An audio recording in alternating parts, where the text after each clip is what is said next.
เล่นคอนเสิร์ตแล้วกำลังมือแรกแหงมานเด้อลงเกี่ยวข่าวหอบสองมีสมาชิกมาเกี่ยวสวยหลายวันนี้นอนถ่าเจ้าของนำแล้วมาทางนี้เด้อคันอยู่ทางนี้เด้อ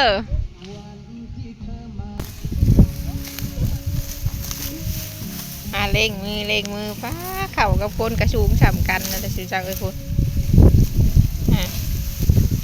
โอ้มีแต่คนเก่งชูขนาดเลยคุณ1,011งาม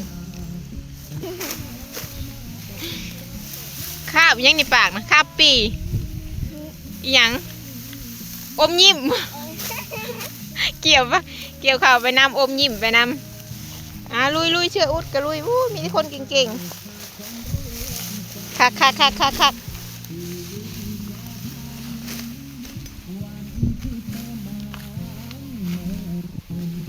งามเข่ากัน